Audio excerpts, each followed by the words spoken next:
میں ہوں عالیہ اور آپ دیکھ رہے ہیں breaking barriers with Alia Shah. Thank you so much for joining my show. آج ہم جس ٹاپک پر بات کریں گے بہت ہی اہم ٹاپک ہے. افغانستان میں اس وقت ہیومن رائٹس کی کیا صورتحال ہے؟ کافی دن پہلے ہم نے اس پہ بات کی تھی. اس کے بعد انٹرنل اور ایکسٹرنل پالیٹکس اور دوسرے مسائل اتنے زیادہ رہے کہ ہم اس کے اوپر بات نہیں کر پائی. لیکن آج میں پورا ایک سولو پروگرام اس لیے اس کے اوپر کر رہی ہوں کہ وہاں پر افغانستان میں گو کہ طالبان کی طرف سے بار بار یہ کہا جا رہا ہے کہ ہم امن قائم کریں گے، خواتین کو پورے حقوق دیں گے، ہیومن رائٹس کی کوئی وائلیشنز نہیں ہوں گی، جو دوسری اقلیتیں ہیں ان کو پورے حقوق ملیں گے. لیکن اس کے باوجود بہت زیادہ رپورٹس یہ آ رہی ہیں کہ خواتین کے ساتھ تو جو ہو رہا ہے ان کی جس طریقے سے جو ہے ان کو جابز نہیں کرنے دی جا رہی ہیں، دیگر مسائل. لیکن اس کے علاوہ ایک خاص طور پر ہزارہ برادری جو اقلیتی برادری ہے وہاں پر ان کے ساتھ کافی برا سلوک کیا جا رہا ہے. اور ایمنسٹی انٹرنیشنل نے اب یہ کہا ہے کہ وہاں پر ہزارہ برادری کے ساتھ جو وہ کر رہے ہیں اس کو جنگی جرم قرار دے دیا ایمنسٹی نے. اور صرف یہی نہیں بلکہ تقریباً کہا جا رہا ہے کہ 4,000 کے قریب لوگوں کو جو ہے وہاں سے بے گھر کر دیا گیا. اب گھروں سے کیوں نکال رہے ہیں؟ ایسا کیوں کر رہے ہیں؟ جب 90s میں ان کی حکومت تھی طالبان کی، اس وقت بھی ایسا ہی سلوک کیا جاتا تھا. اور پاکستان میں جو ہے ہزارہ برادری کی پر بھی بات کریں گے. اس وقت میرے ساتھ جو پرسنالٹی جوائن کریں مجھے فرسٹ ٹائم میرے پروگرام میں پارٹیسپیٹ کر رہے ہیں، ہزارہ برادری سے تعلق رکھتے ہیں، اس لیے خاص طور پر جو ہے یہ بہت ہی خصوصی بات، ایک ایکسکلوسیو ٹاک اس لیے کر سکیں گے کیونکہ ان اپنا تعلق بھی ہزارہ سے ہے. Saleem Javed, thank you so much for joining my show. Saleem Javed ایک ڈاکٹر ہیں، لیکن اس کے ساتھ ساتھ یہ دنیا بھر کے، جس طرح پاکستان میں یہ ڈان میں لکھتے رہے، اس کے علاوہ الجزیرہ میں بطور پولیٹیکل کمنٹیٹر میں انہیں دیکھ رہی تھی. دیگر جو انٹرنیشنل میڈیا ہے اس پہ وہ اپنی یہ جو کمیونٹی ہے اس کے حوالے سے اپنی جو بھی رائے ہے اس کا اظہار بھی کرتے ہیں اور اس کے لیے لکھتے بھی ہیں تقریباً 14-15 سالوں سے. تھینک یو سو مچ سلیم جاوید، بہت بہت تھینک شکریہ یو آپ سو کے مچ. وقت کا. تھینک یو عالیہ. بہت بہت شکریہ. سلیم جاوید، مجھے بتائیے گا سب سے پہلے یہ جو بات کہی جا رہی ہے، آپ ظاہر ہے آپ جانتے ہوں گے وہاں پہ آپ کے ملنے والے بہت بہت سے ایسے لوگ ہوں گے جن کی سے آپ کا رابطہ رہا ہوگا. کیا صورتحال ہے اس وقت افغانستان میں ہزارہ اقلیتی برادری کی؟ افغانستان میں ہزارہ برادری کا صورتحال بہت برا ہے. وہاں پہ جس طرح آپ نے بتایا انٹروڈکشن میں کہ وہاں پہ جیسے ہی طالبان وہاں پہ آئے، باوجود کہ طالبان نے کہا تھا کہ ہم نے ایمنسٹی اناؤنس کی ہے، وہ ہم کسی کو بھی ہارم نہیں کریں گے، یہاں پہ صلح ہوگی، یہاں پہ خوشی ہوگی، یہاں پہ کوئی مسئلہ نہیں ہوگا، جنگ جو ہے وہ لڑائی ختم ہو چکی ہیں، اب کے بعد جو ہے سب کے سب بھائی چارے کے ساتھ رہیں گے. لیکن انفارچونیٹلی طالبان نے خود ہی اپنے ہی وعدوں پہ عمل نہیں کیا. جس طرح ایمنسٹی انٹرنیشنل نے رپورٹ دی ہے، طالبان نے پہلے ہی جب وہاں پہ آئے، ان کا جو کابل کی طرف مارچ کیا طالبان نے، تو سب سے پہلے راستے میں وہاں پہ غزنی پروونس ہے کابل سے پہلے وہاں پہ جو ہزارہ ڈومینیٹڈ ایک ایریا ہے وہاں پہ جس کا نام مالستان ہے، وہاں پہ طالبان آ کے باقاعدہ وہاں پہ بہت سارے سویلینز کو قتل عام کیا، وہاں پہ بچوں کو بھی مارا. پھر وہاں سے آگے کی طرف جب گئے یہ لوگ دائیکنڈی کی طرف، پھر آگے بامیان کی طرف، بامیان میں جو انہوں نے کیا وہاں پہ بالکل ایگزیکٹ اسی دن جب ذبیح اللہ مجاہد صاحب نے کابل میں سب سے پہلی پریس کانفرنس دی، اور اسی پہ پریس کانفرنس میں انہوں نے بتایا بھی تھا کہ آج کے بعد کسی کو کوئی بھی گلہ نہیں ہوگا، کوئی بھی مسئلہ نہیں ہوگا. لیکن اسی شام کو طالبان فائٹرز نے بامیان میں جو ہزارہ لیڈر ہے، بہت پاپولر لیڈر عبدالعلی مزاری، ان کا جو اسٹیچو ہے ان کو اڑا دیا. اور یہ بھی میں بتاتا چلوں یہاں پہ کہ جو عبدالعلی مزاری ہے، طالبان نے ان کو 1996 میں ان کو ہی شہید کیا تھا، بلکہ پیس نیگوشیشن کے لیے بلایا تھا کابل سے، پھر ان کو ہیلی کاپٹر میں لے کے پہلے قتل کر دیا، پھر اس کے بعد ان کے جنازے کو ہیلی کاپٹر سے نیچے پھینک دیا تھا. تو اب ان کے وہاں پہ جو بامیان میں ان کا جو اسٹیچو ہے ان کو بھی اڑا دیا. اس کے بعد پھر اسی طرح طالبان آگے گئے وہاں پہ یعنی پہلے ان کو اس طریقے سے مارا کہ ان کے جو لاش ہے اس کو اسے ہیلی کاپٹر سے نیچے پھینکا، اور اس کے بعد ان کا اب جو وہاں پہ تو یہ جو اسٹیچو بنایا گیا تھا ظاہر ہے پچھلے 20 سالوں کے دوران یہ بنایا گیا ہوگا نا؟ ہاں جی، ہاں جی، یہ پچھلے 20 سالوں کے دوران بنایا تھا، اور یہ بامیان کے بالکل سینٹر میں بنایا ہوا تھا وہاں پہ، کیونکہ بامیان ہے وہ ہزارہ پروونس ہے، وہاں پہ لوگوں نے بنایا تھا، کچھ آرٹسٹوں نے بنایا تھا وہاں پہ اسٹیچو، تو پھر ان کو اڑا دیا تھا. بلکہ اڑا بھی اس طرح لیا تھا کہ ان کا سر کاٹ کے ساتھ پہ رکھ لیا تھا، تاکہ مطلب وہ ایک اور عجیب سا ہاں ایک وہ ماحول اسی طرح کریٹ کیا کرتے ہیں. جائے. ہاں جی، وہ کریٹ کیا جائے بالکل. ٹھیک. پھر اس کے بعد جو ہے اسی طرح آگے گئے تھے طالبان وہاں پہ جو جس طرح آپ نے بتایا دائی کنڈی میں وہاں پہ ایک اور پروونس ہے جو ہزارہ ہے پاپولیٹڈ پروونس ہے. وہاں پہ پھر انہوں نے تقریباً پچھلے 3 ہفتوں سے شروع ہوا تو اب آج تک جاری ہے کہ وہ آ کے گاؤں کے اندر وہاں پہ جو ہزارہ گاؤں ہے وہ کہ وہاں پہ گاؤں کے باشندے کو کہتے ہیں کہ بھائی آپ لوگ یہاں سے نکل جائے کیونکہ یہ جو آپ کے زمینیں ہیں جو آپ کے گھر ہے یہ آپ کے نہیں ہے دراصل یہ دراصل کسی اور کے ہیں. تو پھر وہ کہتے ہیں کہ پھر لوگوں کے پاس ڈاکومنٹس بھی ہے وہ ظاہر شاہ کے زمانے میں ڈاکومنٹس انہوں نے مجھے کاپیز بھی بیچ دی ہیں ان ڈاکومنٹس کی جو ان کے پاس ہے. تو وہ ڈاکومنٹس بھی دکھاتے ہیں طالبان کو کہ بھئی یہ دیکھ لو یہ ڈاکومنٹس ہے ہمارے پاس کہ یہ جو پراپرٹیز ہے گھر ہے یہ سب کچھ ہمارا ہی ہے. لیکن وہ پھر کہتے ہیں کہ بھئی جو اگر وہ ڈاکومنٹس کہتے ہیں شاہ کے زمانے سے کہتے وہ تو اس ٹائم تو شریعت نہیں تھی. اگر وہ کہتے ہیں کہ اس کے بعد تھے تو وہ کہتے ہیں وہ کمیونسٹ گورنمنٹ تھی کمیونسٹ گورنمنٹ کے ڈاکومنٹس ویلڈ نہیں ہے. وہ اگر کہیں گے کہ 20 لاسٹ ایئر سے ہے تو وہ کہیں گے وہ تو پپٹ تھے یہ سارے ویسٹرن پپٹس کے تو ان سب کے ڈاکومنٹس نہیں چلتے. تو وہ پچھلے جتنے بھی گورنمنٹس ہیں ان کے ڈاکومنٹس کو نہیں مانتے کہتے کہ وہ جو ہے ویلڈ گورنمنٹ نہیں تھی سب جی کے سب. مجھے اس لیے جی سوری ٹو انٹرپٹ یو مجھے اس لیے ہنسی آ رہی ہے کہ وہ یہ کہہ رہے ہیں کہ اگر کسی کے بہت پہلے کے ڈاکومنٹ سے شاہ کے زمانے کے تو وہ کہہ رہے ہیں یہ تو شاہ کے زمانے کے ہیں تو وہ ہاں جی. تو اس کو ویسے ہی اس کے خلاف اسی کو کر کے تو وہ آئے. اس کے بعد اگر کوئی یہ کہتا ہے کہ یہ جو ہے ہمارے یہ جب یہ امریکہ تھا وہاں پر اس دور کے اس وقت تو وہ کہتے ہیں یہ تو ویسٹ کے ہیں یہ بھی وہ نہیں مانتے تو وہ کن کو مان رہے ہیں؟ وہ کہہ رہے ہاں جی یہی تو سوال کیا تھا لوگوں نے ان سے کہ آپ تو پھر ہم کن کی مانے. وہ کہیں گے جو طالبانی شریعت کورٹ کا ہے وہ مان لے. تو پھر ان کی جو ججمنٹ ہے وہ ان کی ججمنٹ کے طالبان کی ججمنٹ کے مطابق وہ جو وہاں پہ ان کی زراعتی زمینیں ہیں ان کے جو بہت سارے ایگریکلچرل پروڈکٹس ہیں ان کے لائف اسٹاک وغیرہ ہے وہ سب کے سب جو ہے انہوں نے یکدم ان کو ان سے لیا ہے. اور وہ کچھ وہاں کے جو نیبرنگ پروونسز میں جو ان کے طالبان کے الائڈ کمانڈرز ہیں ان کو ڈسٹریبیوٹ کیا ہے.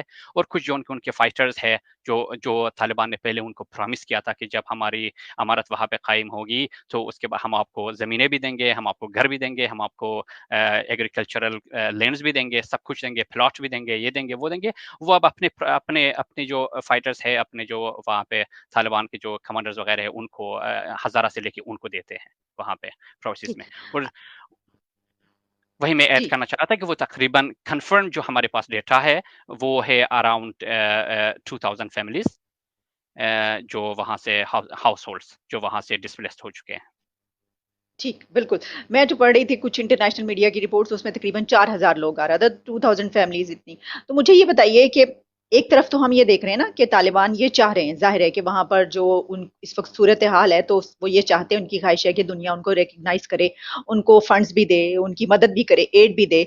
تو وہ یہ بھی جانتے ہیں کہ اگر دنیا کی تو جو تمام کنٹریز کی امریکہ سمیت کچھ کنڈیشنز ہیں وہ یہی ہیں کہ آپ خواتین کے ساتھ اور اقلیتوں کے ساتھ اچھا سلوک کریں گے تو یہ کرتے ہوئے ان کو یہ نہیں ہو رہا کہ یہ تو پھر ہم غلط کر رہے ہیں ورنہ جو ہم چاہتے ہیں وہ تو ہوگا نہیں.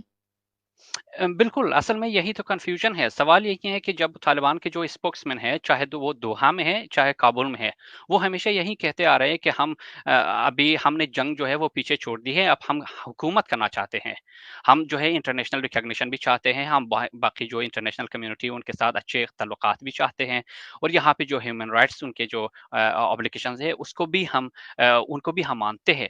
لیکن مسئلہ یہ ہے کہ اب سوال یہی اٹھ رہا ہے کہ کیا طالبان کے جو لیڈرشپ ہے کیا ان کا جو پیغام ہے وہ فائٹرز کو on the ground rank and file کو پہنچ نہیں رہا یا تو پھر ان کی پالیسی جو باتیں کرتے ہیں وہ انٹرنیشنل میڈیا کے لیے ہے لوکل کے لیے نہیں ہے. یعنی کہ یہاں پہ جو مرضی کرو افغانستان میں لیکن آ کے میڈیا پہ کچھ اور کہو. تو یہیں سے جو جہاں پہ جو ڈس اپائنٹمنٹ لوگوں کے بیچ میں ہے یہی ہے کہ طالبان ٹھیک ہے ہم ہزارہ بھی یہی کہتے ہیں as a third largest ethnic group Afghanistan میں وہ کہتے ہیں کہ چلو ٹھیک ہے طالبان نے اگر ہمیں اپنی حکومت میں کوئی ریپرزنٹیشن نہیں دیا تو کم از کم ہمیں شاید جینے کا حق دے ہمیں یہاں پہ رہنے کا حق دے تو ہمیں اپنے ہی گھروں میں رہنے کا حق دے. تو ان کا یہی ہوپ ہے کہ کم از کم یہ کرے. لیکن طالبان کی جو پالیسی ہے اس میں کانٹرڈکشنز ہے.